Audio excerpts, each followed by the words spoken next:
지상에는 많은 교회들이 있고 교회 형편이 다 같지가 않습니다.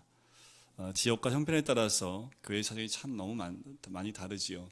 어떤 교회는 지역에 잘 정착을 해서 그 지역에 영향력을 발휘하는 교회가 있는 반면에 어떤 지역은 참 신앙을 지키기도 어려울 만큼, 또한 복음을 전하기가 어려운 만큼 어려움 가운데 있는 교회들, 때로는 박해 때문에 교회가 올바로 세워지지 못하는 교회들도 있습니다. 이런 의미에서 좋은 대조를 보이는 교회가 에베소 교회와 서머나 교회입니다. 에베소 교회는 처음부터 능력의 사역자들이 들어가서 말씀 위에 세운 교회, 흔들림이 없지요. 엉터리가 뭔지를 분별할 수 있는 교회가 이 에베소 교회였습니다. 사람들이 이런 교회를 좋아합니다. 문제가 없거든요. 안정되어 있습니다. 더 이상 싸움도 없는 교회에서 성도들이 이런 교회들을 참 좋아합니다. 그런데 우리 주님께서 왠지 이 에베소 교회에게 경고의 말씀을 주시지요. 다 좋은데 너 처음 사랑을 버렸다 라고 말씀을 합니다. 다시 말씀을 드리면 너 복음에 능력이 없다 라는 말씀이지요. 기독교 문화는 있습니다. 기독교적인 생활은 있습니다. 그런데 삶 가운데 복음의 능력이 없는 거지요. 사람을 바꿀 만한 말씀의 능력을 상실했다라는 겁니다. 전혀 전투가 없습니다. 말씀으로 살아내려고 하는 싸움도 없고, 또한 말씀의 권능 가운데 있는 그 모습도 사라진 교회, 그 교회에 하나님이 책망하셨던 교회가 에베소 교회입니다. 그런데 19세기에 러시아에 예수 믿는 기독교인들이 9천만 명이었습니다. 사역자들만 6만 명 정도가 됐어요. 그런데 그때 당시에 공산당원이 몇 명이었냐면 5만 4천 명 정도가 됐었다고 합니다. 그런데 이 러시아가 한순간에 뭐가 됩니까? 공산국가가 되어져 버리지요. 왜 그랬을까요? 러시아 안에 많은 그리스도인들이 있었지만 복음의 능력이 없었기 때문에 그렇습니다. 에베소 교회와 가장 많은 대조를 이루는 교회가 오늘 본문에 나오는 서머나 교회이지요. 어떻게 보면 에베소 교회 성도들이 가장 불쌍히 여겼던 교회가 이 서머나 교회입니다. 그만큼 환난이 많았고 핍박이 많았던 교회가 서머나 교회입니다. 그런데 7교회 가운데 딱 2교회만 하나님께 칭찬받는 교회가 있는데 그 중에 하나가 서머나 교회입니다. 이 교회 핍박과 함께 또 어려움이 있었다면 유대인들이 주는 그 고난과 아픔도 있었던 교회입니다. 어쩌면 지금 이 시대에 살고 있는 모든 그리스도인들 가운데 어둠의 세력의 고난 가운데 있는 자들에게 이 고난과 핍박과 박해를 어떻게 극복하고 이겨낼 수 있는지, 그 부분을 우리에게 알려주는 그 편지가 서머나 교회에 보내는 편지입니다. 그렇기 때문에 이 환난과 궁핍을 잘 이겨내서 칭찬받는 이 서머나 교회를 함께 나눔을 통해서 우리 삶 가운데 승리의 삶을 사시기를 주님의 이름으로 간절히 축원드립니다. 먼저 이 로마를 한번 볼 필요가 있는데요. 이 당시에 이 서머나 교회가 있었던 그 당시에 전 세계를 지배했던 그 나라가 로마라는 이 대국입니다. 이 로마는 한 나라를 점령하면 이 나라는 혼합정책을 정책을 썼는데 뭐냐면 그 나라의 문화나 사상이나 종교를 다 인정을 해줍니다. 그러면서 조금씩 헬레니즘 문화를 가미시켰다고 합니다. 그래서 유대인들을 점령하고 이스라엘 땅을 점령하고 난 다음에 그들의 문화와 종교를 다 인정해 준 거죠. 그러니까 유대인들과 참 관계가 좋았습니다. 단지 로마가 원했던 것 딱 한 가지예요. 황제에 대한 예의만 표하면 됩니다. 황제 건강을 위해서 기도하는 거 할 수 있지요. 그래서 관계가 참 좋았는데 그때 누가 오셨냐면 예수님이 오셨습니다. 그리고 기독교인들이 시작하게 됩니다. 그리스도인들이 드러나기 시작을 합니다. 그 과정 가운데 이 유대인들이 얼마나 그리스도인들을 박해했는지 여러분들 아시죠? 사도행전에 보면 그 심한 박해, 구금하고 또한 박해하는 그 모든 과정을 보면서 로마인들이 보면서 이들은 사악한 미신에 사로잡은 미친 광신자들처럼 이 기독교인들을 대하기 시작합니다. 그러면서부터 엄청난 고난이 그리스도인들, 기독교인들에게 닥치기 시작을 하지요. 당시에 로마가 점령하고 있었던 이때에 위성도시들이 참 많았습니다. 이 도시들은 굉장히 부유했는데, 왜냐하면 상업도시였습니다. 상업을 통해서 돈을 많이 벌었던 도시들이 위성도시들이 많았는데 그 중에 하나가 이 서머나 도시였습니다. 이 상업도시들은 무엇이 조직되어져 있냐면 상인 조합인 길드라는 그 연합이 조직되어져 있었습니다. 그래서 이 길드에 들어가려면, 이 상인 조합에 들어가려면 조건이 있어요. 뭐냐 하면 황제를 주로 고백해야 됩니다. 그리고 우상에게 절을 하는 그 신전을 위해서 돈을 내야 됩니다. 기독교인들이 했겠습니까? 할 수가 없죠. 주는 누구밖에 없어요? 예수님밖에 없잖아요. 그러니까 이 황제에 대해서 주로 고백하지 않은 이 사람들은 자신의 모든 재산을 다 빼앗기게 됩니다. 장사를 할 수가 없습니다. 가장 부유한 도시에 살고 있지만 가장 가난함을 겪어야 될 사람들이 이 서머나 도시에 있는 성도들이었다라는 거지요. 특별히 서머나 도시는요, AD 26년에 티베리우스 신전을 세우기 위해서 11개 도시를 물망에 올립니다. 그 중에 하나가 서머나라는 도시였는데, 이 서머나 도시가 이 신전을 짓는 도시로 채택이 돼요. 선택이 돼요. 그만큼 로마에 충성을 다했던 도시가 서머나라는 도시입니다. 그런데 거기서 황제를 주로 고백을 안 해요. 생각해 보십시오. 얼마나 큰 고난과 환란이 임할 수밖에 없는지, 로마 사람들한테 얼마나 미움을 받고 서머나 도시에 있는 많은 그 시민들한테 미움을 받을 수밖에 없는지 우리는 짐작할 수 있지요. 그래서 그 믿음 때문에 이 교회 성도들은요, 이루 말할 수 없는 고난과 박해를 받게 됩니다.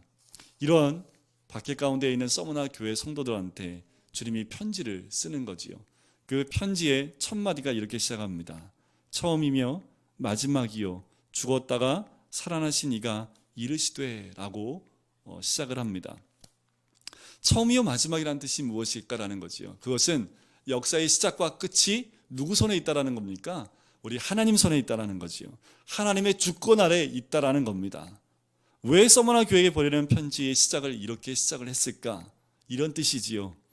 사탄이 지금 너희를 그렇게 힘들게 만들어 너희를 좌절시키고 낙담시키고 있지만 그 모든 것도 내 주권 아래 있다라는 겁니다. 힘을 내라는 거지요. 이길 수 있다라는 겁니다. 견딜 수 있다라는 겁니다. 내가 반드시 너희를 이기는 자리로 끌고 가고 말 것이니까 힘내라, 이겨내라 라는 그 의미가 처음이요 마지막이라는 그 말씀 안에 녹아져 들어져 있는 거지요. 이 성도들에게 또 이렇게 9절 말씀에 이야기를 합니다. 다 아신답니다. 내가 내 환난과 궁핍을 알거니와. 우리 주님이 다 아신대요. 옆에 분에게 이렇게 한번 얘기하시겠습니까? 다 아신답니다. 그냥 얘기하시면 안 되고 손을 꼭 붙잡고 다 아신대요. 우리 주님이요, 서머나 교회 성도들이요, 믿음 때문에 얼마나 고통 가운데 있는지, 얼마나 환난 가운데 있는지, 얼마나 궁핍하고 가난해졌는지를 다 아신답니다. 그 아신다라는 말 지금도 변함이 없지요. 믿음 때문에 받는 고난들, 믿음 때문에 내가 받는 박해, 믿음 때문에 당하는 그 고난을 우리 주님이 다 아십니다. 제가 예수님 영접하고 학생 때 교회를 열심히 다녔습니다. 정말 매일 교회를 갔어요. 교회 가면 왜 이렇게 좋은지, 교회 가면 놀 수가 있고요, 교회 가면 기도할 수도 있고요, 교회 가면 친구들이 교회에 있잖아요. 왜요? 믿는 친구들이니까. 그래서 항상 모여서 저녁만 되면 모여서 놀았습니다. 기도 모임도 하고. 그러니 교회 안 다니는 우리 부모님이 얼마나 싫어했을까요? 그죠? 날마다 구박을 하시는 거예요. 너무 공부도 안 하고. 항상 레퍼토리가 있습니다. 공부도 안 하고 세상에서 레퍼토리를 쭉 가요. 그런데 그 고난 가운데 있을 때, 그 아픔 가운데 그 얘기를 항상 들으면서 항상 기도할 때, 하나님 왜 저는 믿지 않는 가정에서 이렇게 태어나서 힘든 생활을 해야 됩니까? 이 기도 제목이 제 기도 제목이었습니다. 그런데 하루는 한 기도하시는 분이 저한테 툭 오시더니 한 말씀 하시는 거예요. 야, 주님이 다 하신댄다. 그 말을 딱 듣는데요, 눈물이 나기 시작을 하는데 그 다음부터 힘들지가 않더라고요. 왜요? 나 주님 모르실 줄 알았거든요. 아시면 날 이렇게 두지 않으실 텐데 하면서 늘 불평했던 기도도 있었는데 하나님 다 아신다는 거지요. 여러분들 주님이 다 아시는 줄 믿습니다. 그때 당시에 이 고난 가운데 있었던 사람들이 서머나 교회뿐만 아니었지요. 그때 당시에 내려온 이야기가 있습니다. 예수 믿는 것 때문에 고난받고 죽음 앞에 순교하는 그 순간순간에 있었던 모든 내용들을 전해 들어온 내용이 있는데요, 믿음을 지키기 위해서 끝까지 죽음을 맞이했던 한 성도의 이야기가 있습니다. 왕이 예수 그리스도를 믿지 말라는 공표를 합니다. 그래서 잡혀온 그 기독교인에게 이렇게 신문을 해요. 내가 그리스도를 포기하지 않으면 너를 추방하여 유배지로 보내겠다라고 으름장을 놓습니다. 그랬더니 이 그리스도인이 미소를 띠면서 이렇게 얘기합니다. 당신은 나를 절대로 추방할 수 없습니다. 그리스도께서 말씀하시기를 내가 과연 너희를 버리지 아니하고 과연 너희를 떠나지 아니하리라 하셨습니다. 그러니까 이게 왕이 열받은 거예요. 그래서 뭐라고 했냐면 내 자산을 모두 몰수하겠다라고 했더니 이 그리스도인이 이렇게 얘기합니다. 나의 보물은 하늘에 있습니다. 그러니 당신이 절대로 빼앗을 수 없습니다. 이 왕이 더 화가 난 거예요. 너 당장 죽이겠다라고 이야기를 합니다. 그때 이 성도가 이렇게 고백을 합니다. 나는 그리스도와 함께 이 세상을 살면서 이미 40년 전에 죽었습니다. 이제 내 생명은 그리스도와 함께 하나님 안에 감춰져 있습니다. 그러니 어찌 당신이 내 생명을 빼앗을 수 있겠습니까? 당신은 만지지도 못할 것입니다. 담대하게 선포를 합니다. 그랬더니 이 왕이 더 화가 나서 너 광신자구나. 그렇다면 너의 그 열렬한 신앙으로 내가 무엇을 할 수 있는, 도대체 무엇을 할 수 있느냐라고 윽박을 지르면서 결국 이 성도는 죽음을 맞이하게 됩니다. 이때 당시에 이 시대 때 믿음을 가진 자들의 모든 삶과 고백이 이와 같았지요. 그런데 주님은 분명 밥 먹기도 힘들고 예수님 때문에 그 믿음 때문에 핍박과 고난 가운데 있는 그들에게 뭐라고 말씀을 하시냐면 그 말씀 9절 말씀 뒷부분에 보면 내가 다 알아 하면서 뭐라고 말씀하십니까? 실상 내가 무슨 자라고요? 부요한 자니라. 이게 뭔 말입니까? 갑자기 뚱땅지 같은 소리 하시잖아요. 네가 그렇게 힘드냐? 내가 그 힘든 핍박 가운데서 도와줄게, 구해줄게. 너 그렇게 가난하냐? 내가 먹을 거 줄게. 이렇게 말씀하실 줄 알았는데 웬걸 내가 부요하다, 내가 부자다 라고 말씀하시는 거지요. 이게 과연 무슨 말씀일까 라는 거예요. 성도님들, 부가 무엇입니까? 우리 성도님들에게 부는 절대로 이 땅에서 많이 소유한 걸 가지고 우리 주님 말씀하신 그 부가 아닙니다. 성경에서 그런 것을 부라고 말씀하지 않아요. 누가복음 12장 21절 말씀에 보면 이렇게 나옵니다. 자기를 위하여 재물을 쌓아두고 하나님께 대하여 부여하지 못한 자가 이와 같으니 라고 말하면서 어리석은 부자 비유를 합니다. 이 부자가 한 해는 소출이 굉장히 많았습니다. 그래서 창고가 모자라요. 창고를 몇 개를 세웁니다. 가득가득 채워놓고 이렇게 얘기하지요. 내 영혼아 여러 해 동안 쓸 물건을 쌓아 두었으니 이제 편히 먹고 놀고 마시자. 이때 우리 주님이 이렇게 말씀을 하십니다. 자기를 위하여 재물을 쌓아두는 자는 진짜 부자가 아니다. 그 많은 재산을 가지고 있는 부자에게 하나님은 너는 부요한 자가 아니다 라고 말씀을 합니다. 그러면 성경에서 말하는 부가 무엇일까라는 거지요. 히브리서 11장 24절에서 26절 말씀에 보면 모세가 공주의 아들이라 칭함을 거절을 합니다.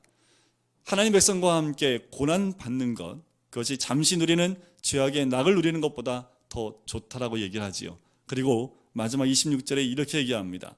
그리스도를 위하여 받는 수모를 애굽의 모든 보화보다 더 큰 재물로 여겼으니 이는 상 주심을 바라봅니다. 애굽의 모든 보화보다 더 큰 재물로 여겼던 것이 무엇이라고 얘기를 합니까? 그리스도를 위하여 받는 수모, 능력, 능욕, 핍박, 이 모든 것이 더 큰 재물이라고 이 모세는 고백을 합니다. 그렇습니다. 믿음 때문에 받는 고난이 있으십니까? 여러분들 부자세요. 예수님 때문에 손해본 거 있으세요? 걱정하지 마세요. 여러분들 그게 우리의 재물입니다. 믿음 때문에 받는 핍박이 있으십니까? 걱정하지 마세요. 그게 우리 재물이라니까요. 이해가 가세요? 역설적인 이야기입니다. 그런데요, 이 땅에 나타나는 그 하늘의 부요는 바로 하나님 나라의 삶의 원리로 살아가면서 받는 고난을 받고 살아가는 그리스도인들, 하나님의 삶의 원리로 살다 보니까 손해보는 것들이 있는 그 백성들이 누리는 것, 그것이 바로 하나님 주신 부요한 삶이라는 거지요. 왜냐하면 그런 사람만이 진정한 하늘의 풍요의 원리를 누릴 수 있기 때문에 그렇습니다. 그래서요, 예수님은 예수 때문에 가난해지고 예수 때문에 핍박받고 있는 그 서머나 교회 성도들에게 네가 진짜 부자야 라고 말씀을 하는 겁니다. 옆에 분에게 이렇게 선포하실까요? 당신이 진짜 부자입니다. 부자 되세요. 부자 되는 거 싫은 사람 한 명도 없잖아요. 그죠? 성경에 부자 되는 원리가 나와 있는 거지요. 또 이 교회에 또 다른 어려움이 있었다면 유대인들에 대한 어려움이었습니다. 근데 그냥 유대인이 아니죠. 원래 유대인은 하나님 백성을 지칭하는 단어였습니다. 근데 오늘 말씀해 보면 자칭 유대인이라는 거죠. 여러분들 정말 무서운 건 뭐냐면 하나님 믿는 사람이 하나님을 떠나면요 불신자보다 더 악해지는 모습을 발견하게 됩니다. 제가 광명시에 있을 때 교회 안에서 분쟁이 일어난 교회를 본 적이 있습니다. 경찰이 봐도 뜯어 말리질 못하더라고요. 성도들끼리 싸우는데요, 이거는 세상에서 싸울 수 없을 만큼 어떤 교회는 조폭을 동원하는 교회도 있다고 들은 적도 있습니다. 하나님의 은혜가 떠나면요 우리 성도들 어쩌면 어둠의 권세 가운데 더 악해질 수 있는 것이 우리들의 모습입니다. 우리가 늘 기도해야 될 거, 하나님의 은혜가 떠나지 않기 위해서 기도해야 되지요. 자칭 유대인들, 이들을 뭐라고 얘기합니까? 실상은 유대인이 아닙니다. 사단의 회당이다 라고 이야기를 하는 거지요. 그 자칭 유대인에 의해서 이들은 고난을 또 받게 되는 거지요. 똑같이 하나님을 섬기는 자들입니다. 그런데 이들에 의해서 고난을 받는 거지요. 이 서머나 교회에게 필요한 것이 무엇이었을까요? 극한 고난 가운데 이들이 알아야 될 것, 이들에게 필요한 것은 하나님이 다 알고 있다는 겁니다.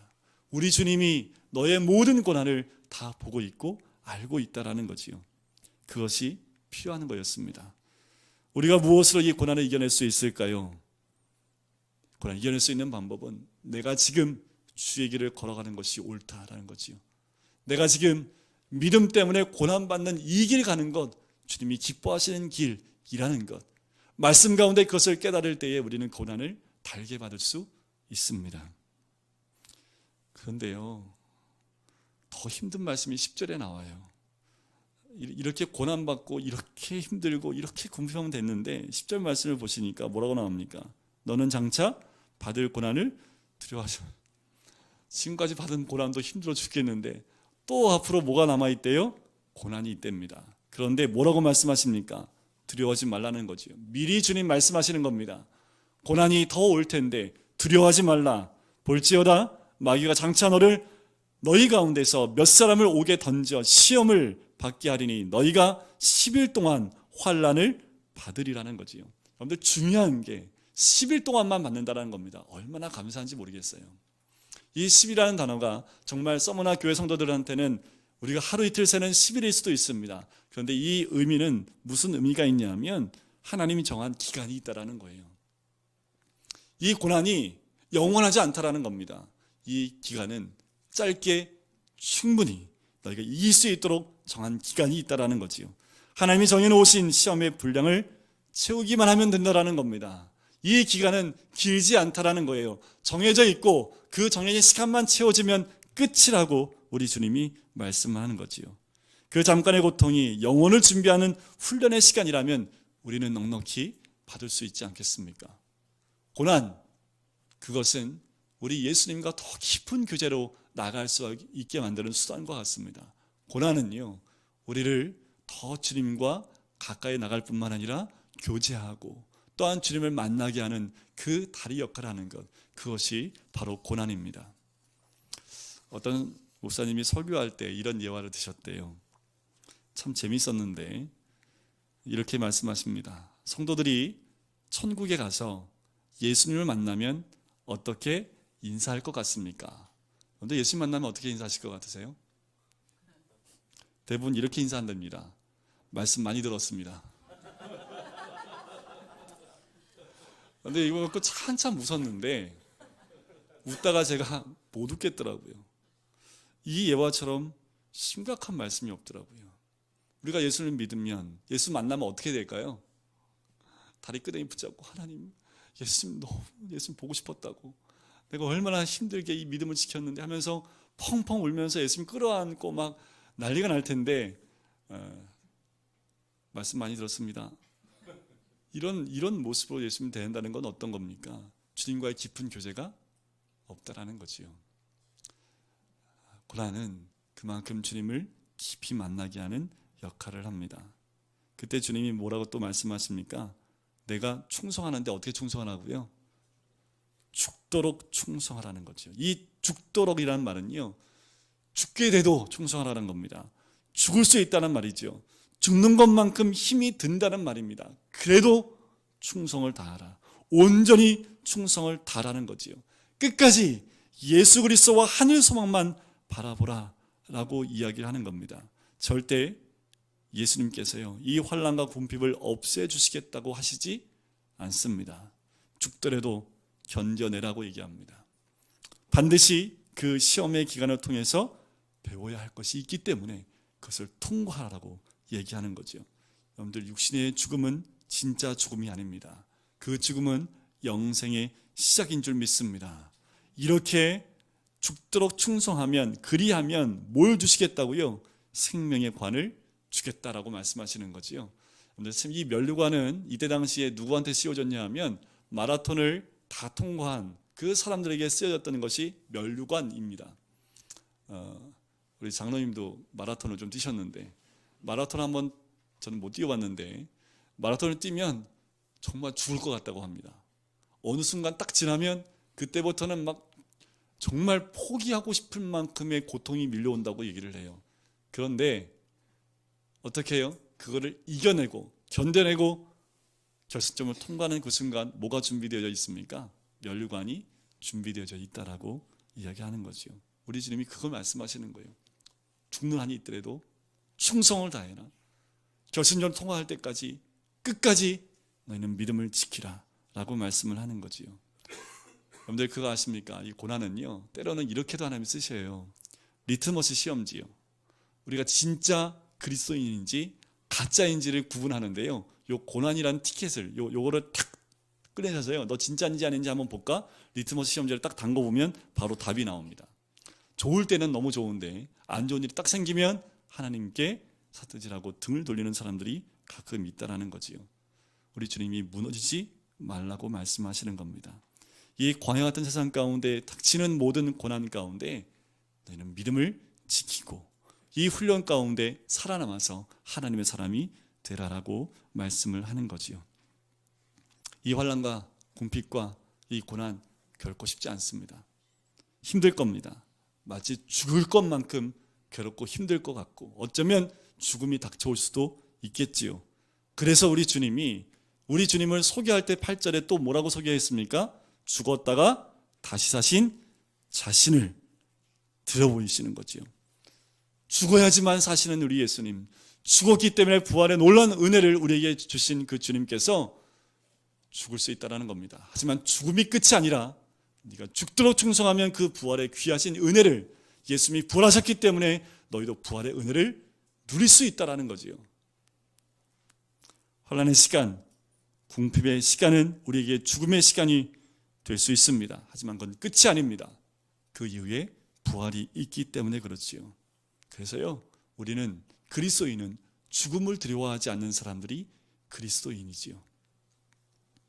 이 편지를 받은 서머나 교회 성도 가운데 감독으로 있었던 폴리갑이라는 사람이 있습니다.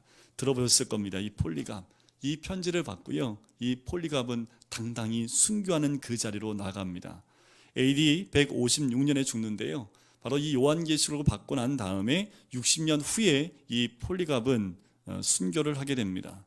이 폴리갑은 사형 때 위에서도 전혀 흔들림 없이 그 평강을 잃어버리지 않았다고 얘기를 합니다. 이때 당시에 총독으로 있었던 사람이 스타티우스라는 사람인데 폴리갑과 어렸을 때부터 친구였대요.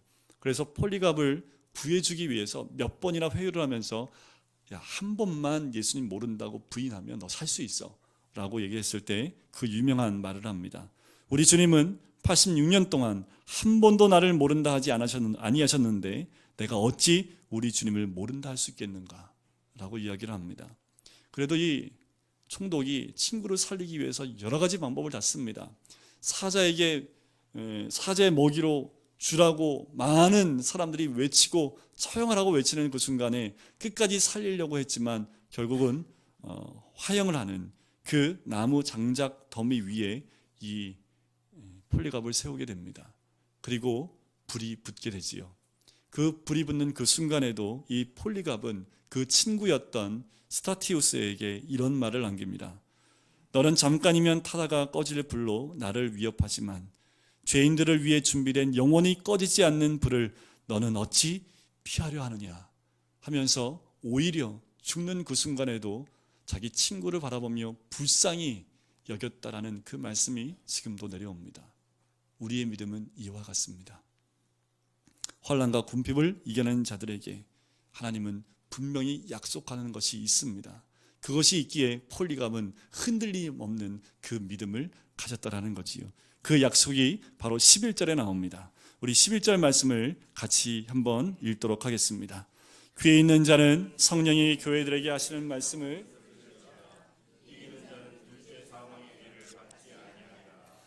이 둘째 사망의 해는 요한계시록 21장 9절에 나옵니다. 그것은 불타는 지옥을 말하지요. 둘째 사망에 가지 않는다는 것은 바로 이 불타는 지옥에 들어가지 않는다라는 겁니다. 이 불타는 지옥이 무섭지요. 어마어마하게 무섭지요. 가고 싶지 않습니다. 이 세상에서 가장 두려운 것, 이곳이 왜 두려우냐 하면 둘째 사망, 그것이 두려울 수 있지만 더 두려운 것은 하나님과의 완전한 단절이 있는 곳이 이 둘째 사망이 있는 지옥이기 때문에 그렇습니다. 성도님 여러분, 우리 삶 가운데 믿음 때문에 오는 고난, 여러분들 웃으셔야 됩니다. 믿음 때문에, 예수님 때문에, 내가 교회 다니는 것 때문에 조금 손해보고 계십니까? 그냥 껄껄껄 웃으십시오. 왜요? 그게 우리의 재산입니다. 예수 믿는 것 때문에 손가락질 받고 계신 그런 장소가 있으십니까? 여러분들 당당히 받으셔야지요. 왜요? 그것이 우리가 써야 될 면류관으로 우리에게 주어진 환난이라면 넉넉히 받으셔야지요. 또한 그 모든 고난을 극복하고 이기면 우리는 둘째 사망의 해를 받지 않는 영원한 하나님 나라에 가게 될 줄 믿습니다. 그래서 우리는 면류관을 보셔야 됩니다. 힘을 내셔야지요. 고난 가운데 있는 분들이 있다면 힘을 내십시오. 우리 주님은 고난 가운데 있는 우리를 향하여서 너는 하나님의 자녀다, 너는 하나님의 부유한 자다 라고 말씀을 해주십니다. 지금도 우리를 다 알고 계시는 주님께서 우리를 인도하시고 선한 길로, 하나님의 길로 우리를 인도하시는 줄 믿습니다. 부활의 그 주님을 믿으시는 우리 모든 성도님 되시기를 주님의 이름으로 간절히 축원드립니다.